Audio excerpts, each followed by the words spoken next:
오늘까지 하면 아마 3장이 맞춰질 것 같습니다. 오늘은 또 뱀에 대한 이야기, 사단의 괴계에 대해서 무너진, 그 사단의 괴계에 의해서 무너진 인류의 모습, 그렇다면 그 인류를 회복하기 위한 하나님의 계획은 무엇인가, 이것을 함께 이 시간을 통해서, 말씀을 통해서 조명해 보도록 하겠습니다. 제가 여러 차례 사단의 그 속성에 대해서 말씀을 드렸기 때문에 오늘은 성경 구절만 딱 예시를 들고 잠깐 부연 설명하면서 사단의 속성, 그러니까 사탄의 속성 세 가지. 사탄이 결국 뱀을 통해서 인류를 무너뜨리는데 그 사단의 속성이 무엇인가 여러분들이 꼭 기억하셔야 되는 내용이기 때문에, 중요한 내용이기 때문에 다시금 리바이벌 하면서 성경 구절 예시로 세 가지를 말씀드리겠습니다. 사단의 속성은 그냥 외우세요. 세 가지. 교만함, 거짓말, 참소입니다. 참소라는 것은 고발한다라는 것인데, 자, 이 내용을 가지고 성경 구절을 한번 보겠습니다. 이사야서 14장 12절 한번 보시죠. 첫 번째는 교만함입니다. 높아지려는 속성이죠.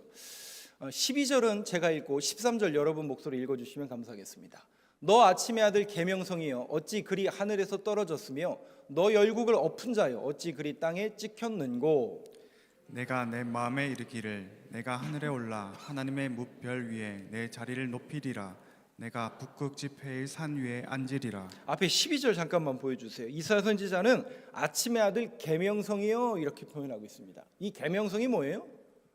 단순히 별이 아닙니다. 영어 성경에 보면 모닝스타, 아침별, 또 KJV 번역에서는 루시퍼 이렇게 번역을 하고 있거든요. 그러니까 사탄의 우두머리, 계명성, 루시퍼, 우리가 보통 사탄의 대장이라고 불려지는 루시퍼라는 존재를 아침의 아들 계명성이요 이렇게 번역을 하고 있습니다. 이것은 그 시대적인 상황 속에서 원래는 바벨론을 지칭하는 그런 내용이었지만 어떤 사단의 우두머리를 지칭하는 그런 의미와 존재로 이렇게 상징적으로 쓰였습니다.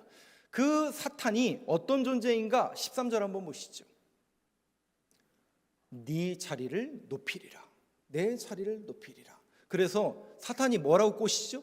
선악과를 먹을 때 뭐라고 꼬시죠? 이거 먹으면 뭐처럼 된다고요? 눈이 밝아져? 누구처럼 된다고요? 그러니까 사탄이라는 존재는 늘 뭐예요? 높아져라, 더 많이 가져라, 우리의 자리를 자꾸 일어나라.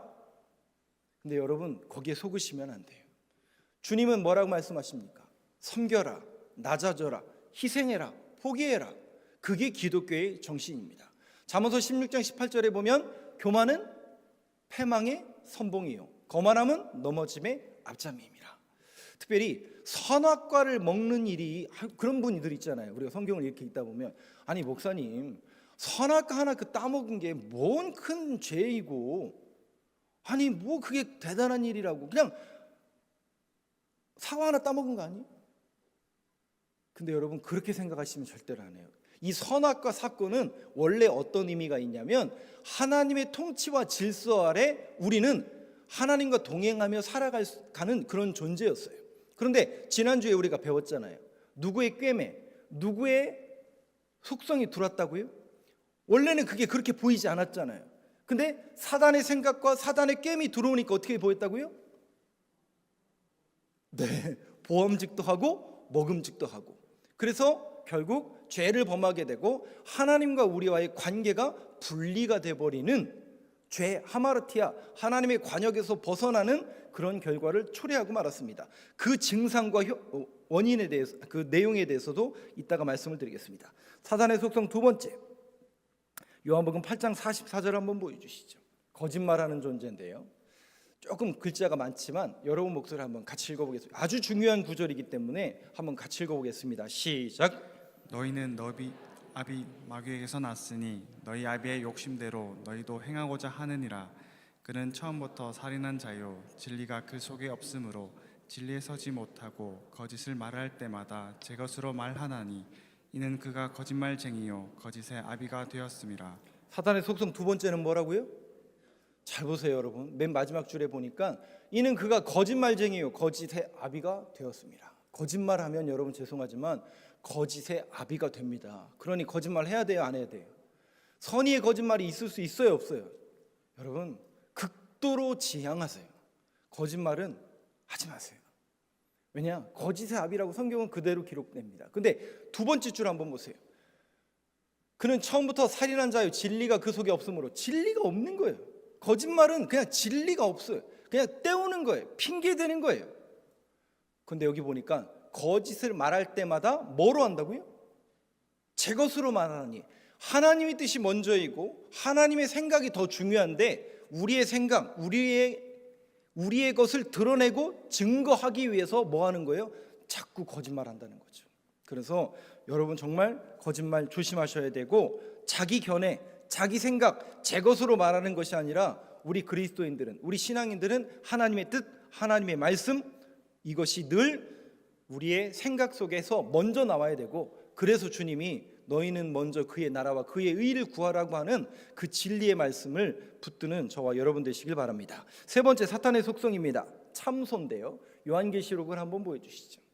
12장 10절 말씀입니다. 같이 읽겠습니다. 시작. 내가 또 들으니 하늘에 큰 음성이 있어 이르되 이제 우리 하나님의 구원과 능력과 나라와 또 그의 그리스도의 권세가 나타났으니 우리 형제들을 참소하던 자 곧 우리 하나님 앞에서 밤낮 참소하던 자가 쫓겨났고. 네, 여기 보니까 참소한대요. 참소가 무슨 말이냐면 비난하고 고발한다는 뜻이에요.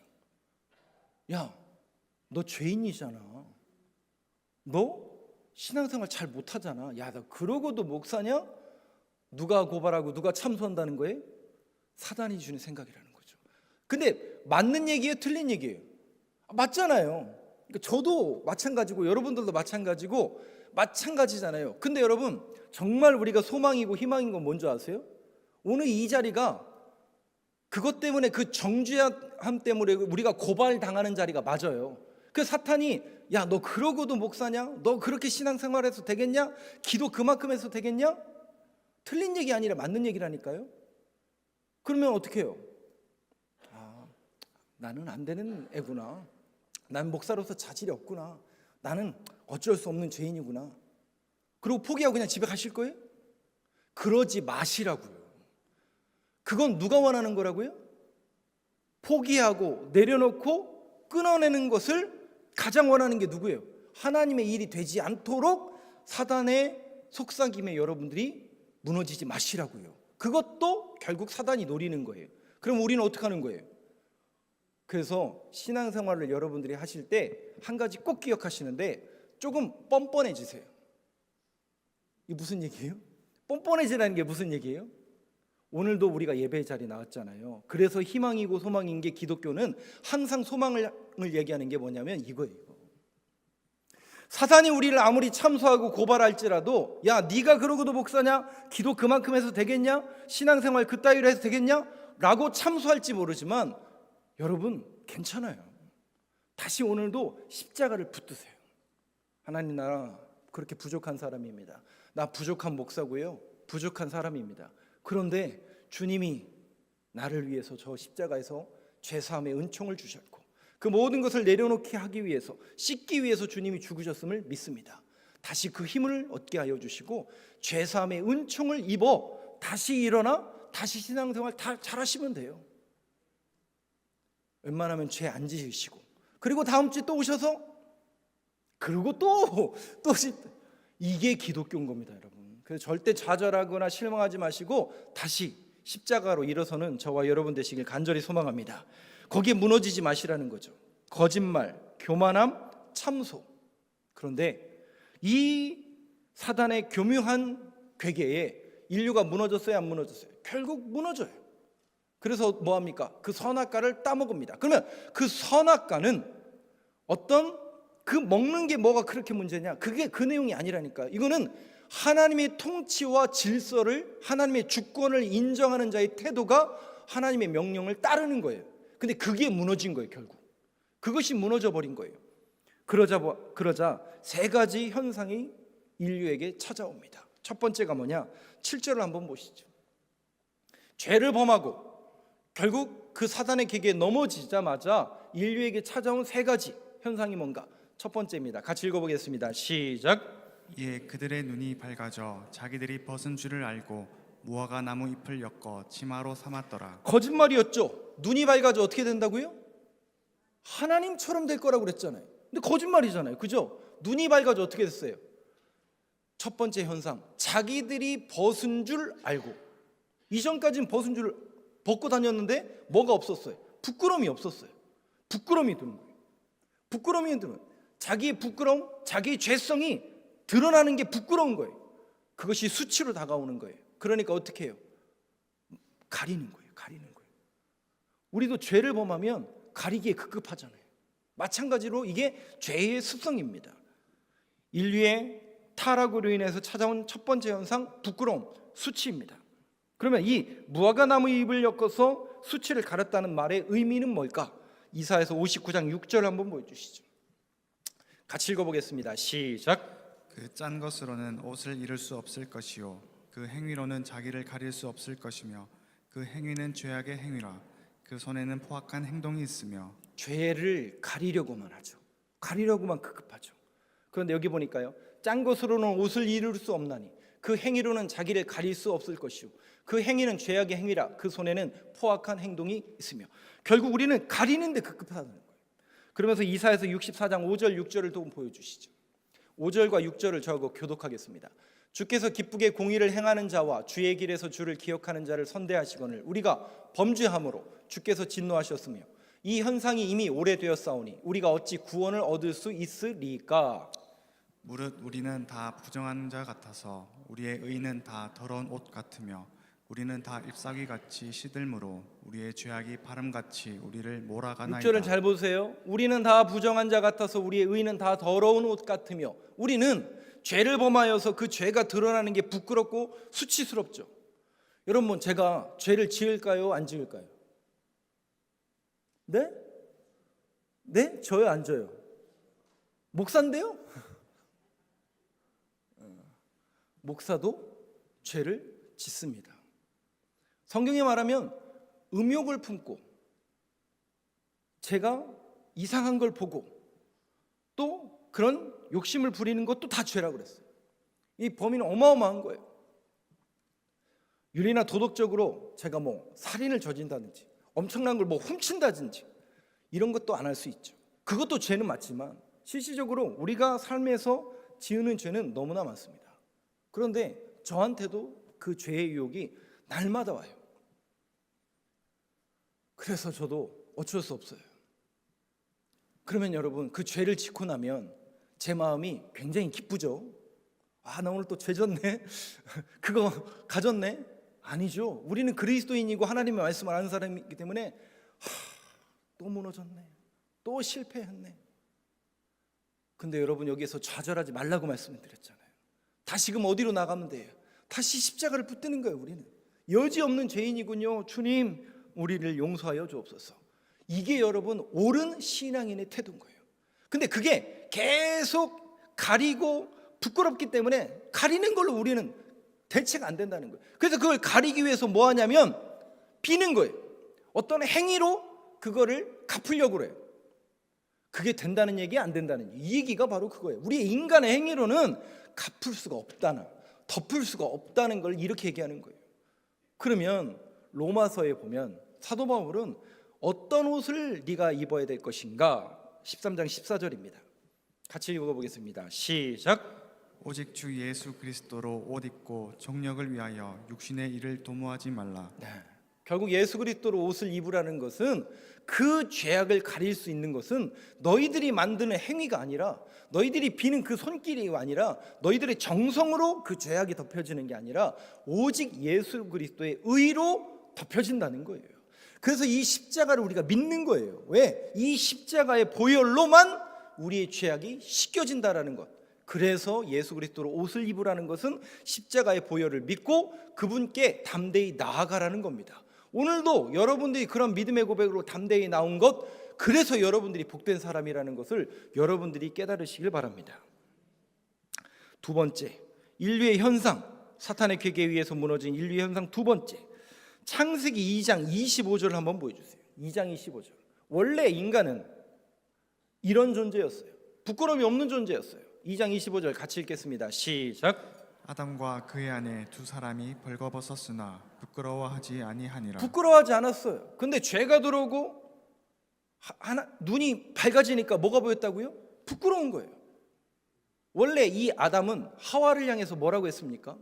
노래를 지었잖아요. 하와를 보자마자 이는 내 뼈 중에 뼈요 살 중에 상이로다. 그게 무슨 얘기라고요? 찬양하는 거예요. 네가 나구나. 나랑 똑같은 존재구나. 부부끼리 앉아 계신 분들이 누구지? 부부는 뭐라는 얘기예요? 네가 나고 내가 너라는 얘기예요.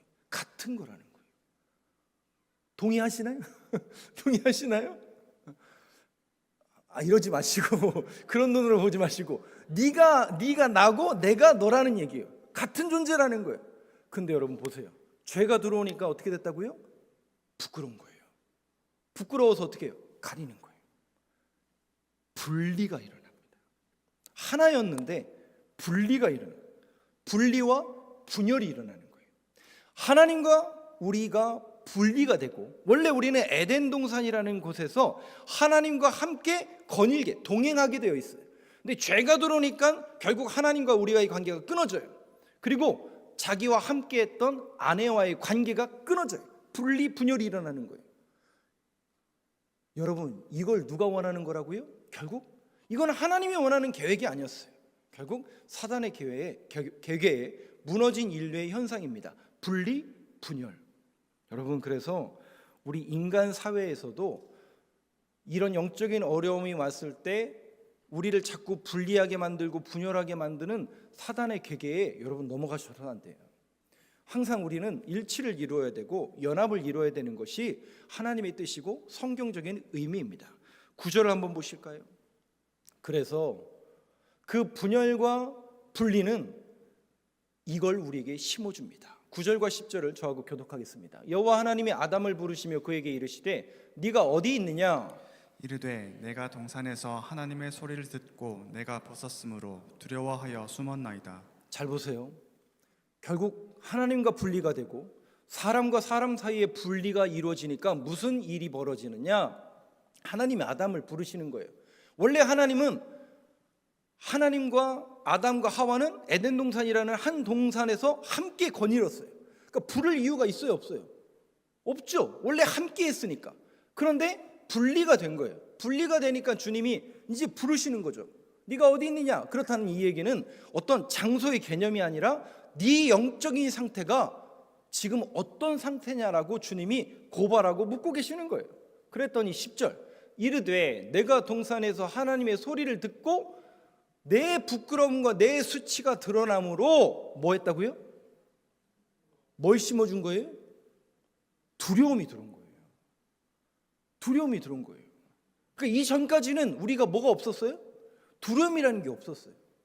근데 사단이 결국 그 괴계에 무너진 인류에게 뭘 심어주냐면 두려움이라는 마음을 심어줬어요. 여러분, 성령의 9가지 은사 가운데 두려움이 있어요, 없어요?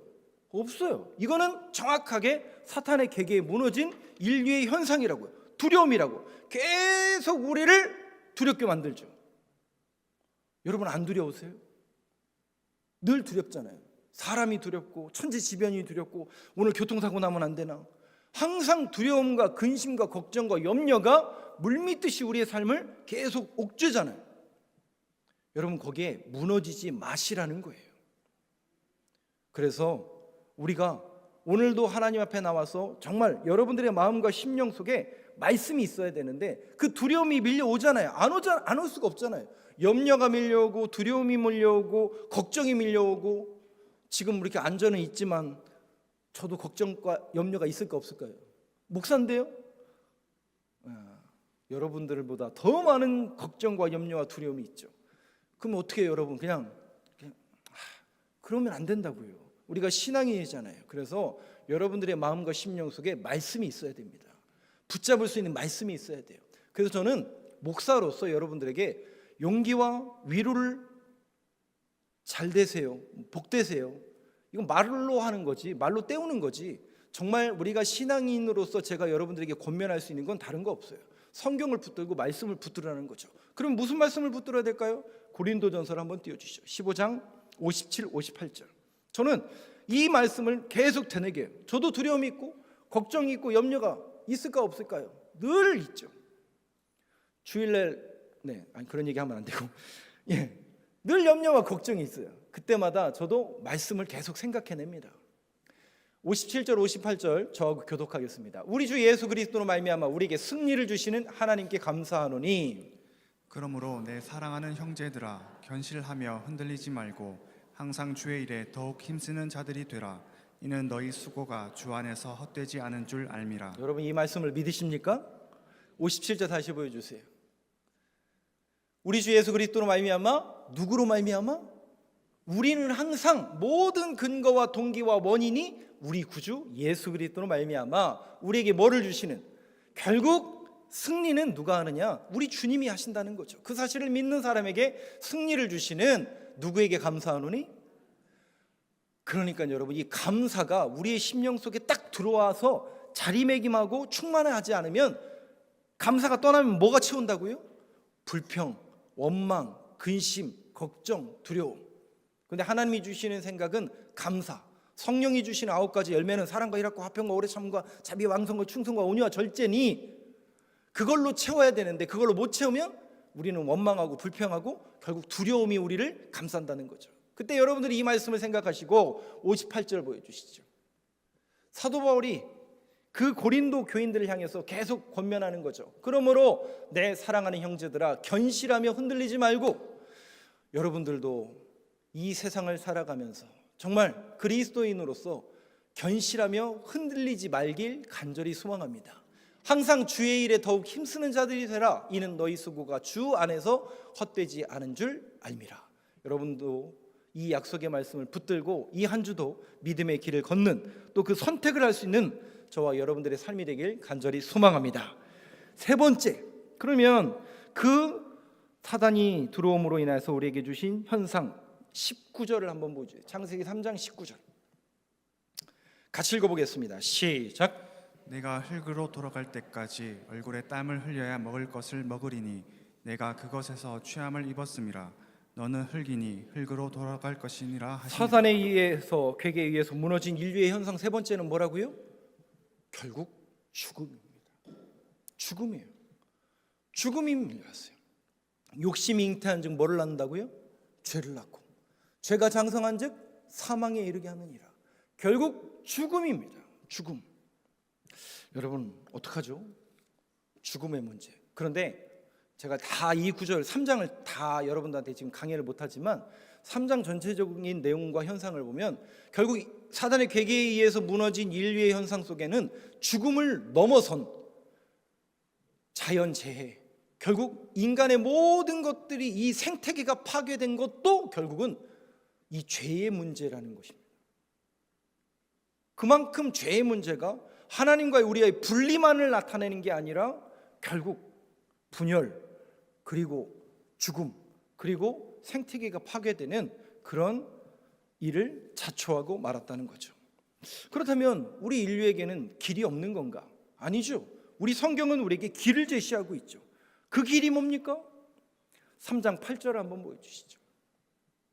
3장 8절에는, 창세기 3장 8절에는 우리가 그냥 너무나 쉽게 들었던 그런 내용이지만 이 안에는 하나님의 진리 말씀이 담겨져 있습니다. 같이 읽어보겠습니다. 시작. 그들이 그날 바람이 불 때 동산에 거니시는 여호와 하나님의 소리를 듣고 아담과 그의 아내가 여호와 하나님의 낯을 피하여 동산 나무 사이에 숨은지라. 여기 말씀을 잘 보세요. 그날 바람이 불 때, 우리 성경에서는 어떤 하나님께서 함께 하시는, 또 하나님의 임재를 드러내는 그런 현상 속에서 늘 등장하는 게 뭐냐면 바람이에요.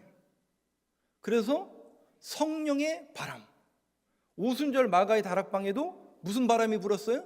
성령의 바람이 부른 것처럼 하나님이 임재하시는 그런 상징적인 의미가 항상 바람입니다. 근데 그 바람, 여호와 하나님의 소리를 듣고, 여기 소리를 듣고 라고 말하는, 거니신다는 것은 원래 우리는 함께 거니는 그런 존재였는데 여기 소리라는 단어가 있어요. 소리. 콜이라는 단어예요. 콜. 하나님의 어떤 소리가 났을까요? 하나님의 어떤 소리가 났을까요? 결국 우리를 심판하는 하나님의 소리예요. 죄악에 무너진, 죄악으로 인해서 분리되어 버린 그 인류를 향한 하나님의 심판의 소리라고요. 그럼 어떡하죠? 심판 받아야 돼요? 안 받아도 돼요? 받으면 무서울까요? 안 무서울까요? 무섭겠죠. 근데 여러분 잘 보세요. 이걸 여러분들이 오해하시거나 이걸 다르게 해석하지 마세요. 이런 거 있죠. 우리가 죄를 범해요. 그럼 예수 그리스도의 보혈로 우리를 씻겨 주시겠죠. 그러니까 우리가 죄를 지어도 결국 예수님이 씻겨 주시는구나. 우리 주님이 좋은 게 좋은 거니까 덮어 주시는구나. 흘러가는 거구나. 덮어 주시는 거구나. 여러분 조심하셔야 됩니다. 틀린 건 아닌데 비슷해요. 뭐가 다른 거냐면 구별하실 줄 알아야 돼요. 죄에 대한 결과는 심판이에요. 그래서 우리는 심판받아서 죽을 수밖에 없다고요. 근데 이걸 교묘하게 야, 너 또 죄졌잖아. 근데 예수 그리스도를 믿잖아. 그러니까 덮어줄 거야. 두리뭉실하게 갈 거야. 괜찮을 거야. 이렇게 얘기하지 마시라고요. 죄의 결과는 뭐예요? 심판이란. 그래서 우리는 날마다 여기 죽는 거예요. 여기는 내가 죽어야 될 자리예요. 예수님이 죽어야 될 자리가 아니에요. 나는 죽는 거예요. 죽는 거예요. 그건 변함없는 진리예요. 그런데 우리를 사랑하시는 그분이 심판을 명하시는 것은 그 안에 어떤 것을 내포하고 있습니까? 우리를 사랑하시는 그분이 우리를 구원하고자 하는 하나님의 계획이 그 안에 담겨져 있는 거예요. 심판, 받아 죽을 수밖에 없는 죄인. 그러나 주님은 우리를 위해서 동시에 구원하시기 위한 하나님의 계획을 세우고 계시다는 거죠. 그것이 창세기 3장에 녹여져 있는 하나님의 사랑이고 하나님의 믿음의 고백입니다. 이거를 사도 요한이 요한복음에서 어떻게 녹여내고 있는가? 결론입니다. 요한복음 16장 7절 한번 보여주시죠. 한번 같이 읽어보겠습니다. 시작. 그러나 내가 너희에게 실상을 말하노니 내가 떠나가는 것이 너희에게 유익이라. 내가 떠나가지 아니하면 보혜사가 너희에게로 오시지 아니할 것이요 가면 내가 그를 너희에게로 보내리니. 이 말씀을 잘 보세요. 그러나 내가 너희에게 뭘 말한다고요? 여러분들 그 성경을 볼 때 단어가 어렵잖아요. 그죠? 우리 성경이 단어가 어렵잖아요. 그래서 개역 개정을 굳이 안 보셔도 괜찮습니다. 복된 소식 아니에요? 우리는 개역 한글 개역 개정만이 성경인 줄 알았는데 우리말 성경, 쉬운 성경, 새번역 번역을 보셔도 아무 상관이 없고 오히려 정말 여러분들이 성경을 읽기를 원하신다면 여러분들 지금 우리가 보기 편한 그런 성경을 여러분들이 보세요. 근데 그것도 부족해서 그것도 어렵다고 해서 갑자기 생각이 안 나네. 버전이 또 나왔어요. 그래서 여러분들이 찾아보시면 더 쉬운 번역이 나와 있습니다.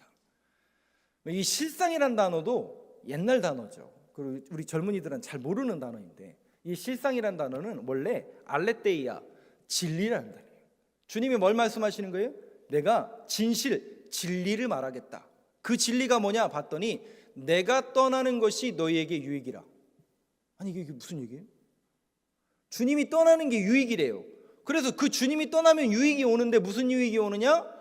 보혜사가 너에게로 오시지 아니할 것이요 가면 내가 그를 너에게로 보내리라. 내가 떠나는 게 유익이고 떠나면 보혜사 성령님이 오신다는 얘기예요. 성령님하고 이제 바톤 터치하는 거구나. 예수님 가시면. 그런 얘기가 아니에요.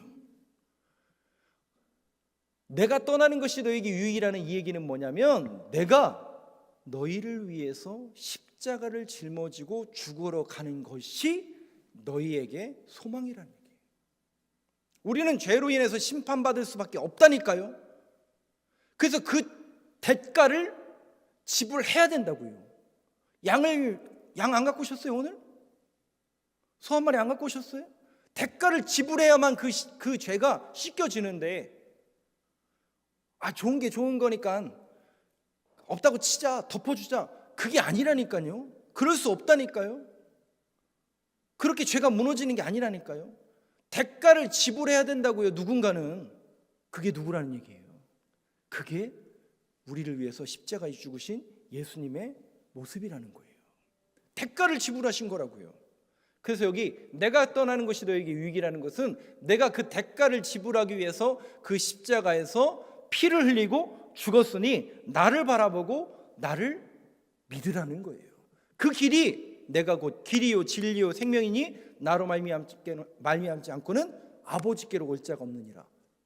그 말씀을 이루시는 진리의 말씀이고, 주님은 그러고 죽고 부활하고 승천하신 걸로 끝나는 게 아니라 처소를 예비하러 가신 거예요. 왜? 우리가 죽어서 가야 될 그 천국에 이를 거고 거기에서 처소를 예비하러 가셨으니까. 그 다음에 바톤 터치해서 성령님이 오시는 게 아니라, 성령님은 창세기 때부터, 태초에 하나님이 천지를 창조하실 때부터 함께 있었던 성령님인데, 그 성령님이 비로소 성령님의 사역을 감당하시면서 성령님이 역사하시는 거예요. 그 성령님의 역사의 현장이 뭐였냐? 마가의 다락방이었고, 하나님과 우리와의 끊어진 관계가 다시 맺어지는 그 증거로 등장하는 게 방언이에요.